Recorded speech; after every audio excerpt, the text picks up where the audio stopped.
Kedua, Indonesia.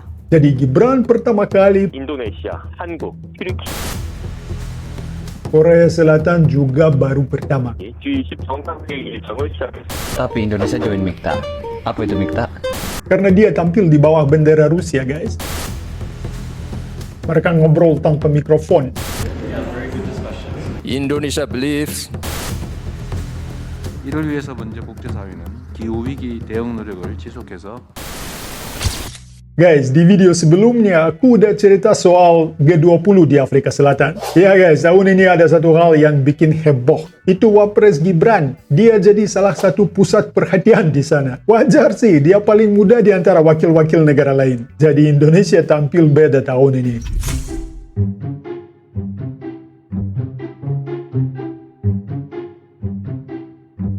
Kalau di video kemarin kita udah bahas momen Indonesia-Jepang. Sekarang giliran cerita yang nggak kalah menarik juga. Indonesia dan Korea Selatan. Karena gara-gara Gibran, Indonesia langsung jadi sorotan media Korsel. Dan ada juga guys beberapa interaksi yang menurut aku lumayan unik. Ya, interaksi di antara Indonesia dan Korea Selatan.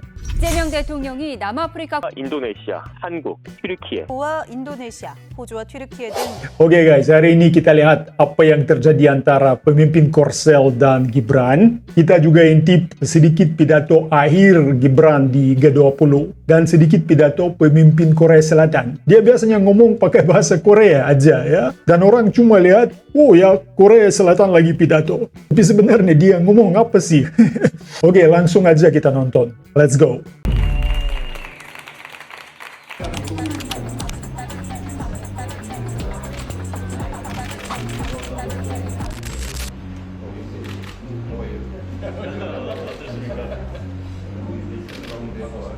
Oke guys, kalau ada yang belum tahu, ini pemimpin Korea Selatan. Namanya Lee Jae-myung. Dia baru jadi presiden tahun ini. Jadi ini juga G20, KTT G20 pertama untuk dia. Pertama kali dia tampil. Jadi Gibran pertama kali, Perdana Menteri Jepang pertama kali, dan Korea Selatan juga baru pertama.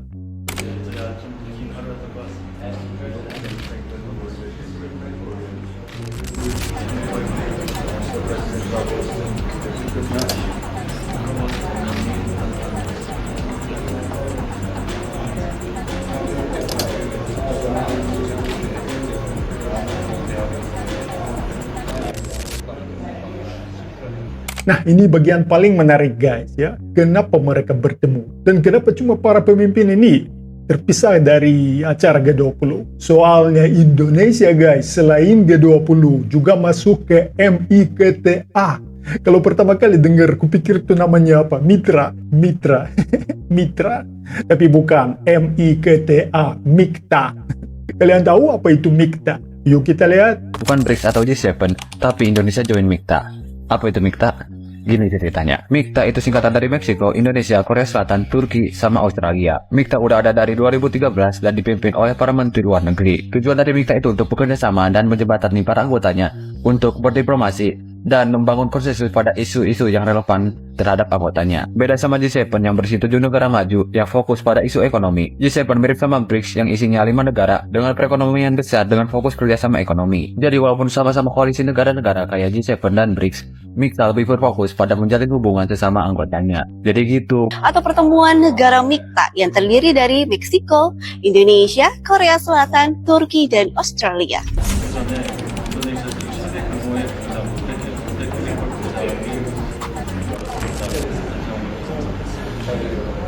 Menarik ya guys, kira-kira mereka ngomongin apa? Soalnya kedengarannya kurang jelas itu, mereka ngobrol tanpa mikrofon. Tapi kemungkinan besar Gibran sampaikan salam dari Pak Prabowo ya, dan apa semacamnya.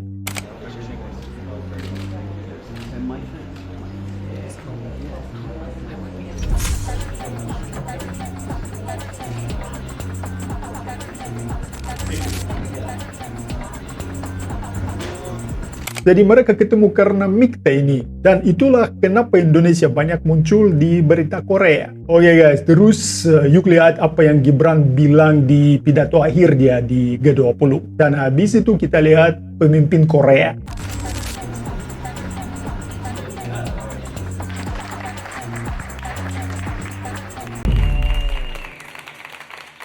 G20 정상회의에 참석하고 있는 이재명 대통령이 멕시코와 인도네시아, 호주와 We must be honest. Are we moving toward that future or drifting away from it? AI will define economic strength for decades to come. Yet today, its benefits remain highly unequal, concentrated in a handful of companies from a few advanced economies. If this imbalance continues, the digital divide will deepen. History has shown us when progress is uneven, the benefits flow to a few, while the costs fall on the many. AI may be digital, but it depends on the physical. From data center to advanced chip, AI relies on critical minerals. And global demand for these inputs is growing fast. But for too long, developing countries exported raw materials while the real value was taken elsewhere. Past industrial revolutions were built on this imbalance. We must not repeat it. 올해 G20 재난위험 경감 강요회의가 다중재난 조기 경보 체계를 도입한 것은 매우 적절합니다. 대한민국 역시 Guys, jujur aja aku sangat mau berterima kasih pada kameramen kameramen yang syuting pemimpin Korea Selatan itu, ya, karena dia tampil di bawah bendera Rusia, guys. Lucu banget. Oke, lanjut. 누구나 소외되지 않고 재난 위협으로부터 안전한 미래를 만들기 위해서 노력하고 있고 아시아 태평양 국가들에게 홍수 조기 경보 체계 구축 등 재난 위험 저감 사업을 지원하고 있습니다. 대한민국은 G20 회원국 여러분과 함께 재난 대응 보건력 강화를 위한 노력에 적극 동참할 것입니다. 존경하는 동료 여러분, 아프리카 속담처럼 비는 한 지붕에만 내리지는 않습니다. G20는 2008년 금융위기, 2020년 팬데믹 위기에 세계 경제 회복을 이끌어냈습니다. 기후, 재난, 에너지, 식량의 복합 위기 또한 그때와 같은 책임감 있는 연대를 필요로 합니다. Nah guys, sekarang kita udah tahu apa itu MIKTA, ya, MIKTA. Dan kenapa Indonesia sama Korea Selatan bisa makin dekat. Dan bukan cuma lewat G20 aja. Seru juga lihat bagaimana posisi Indonesia makin kuat di berbagai forum internasional, ya guys. Terima kasih udah nongkrong bareng aku, bareng Romsov. Jangan lupa like, share, dan subscribe to the channel. Terima kasih dan sampai jumpa di video selanjutnya. Paka-paka.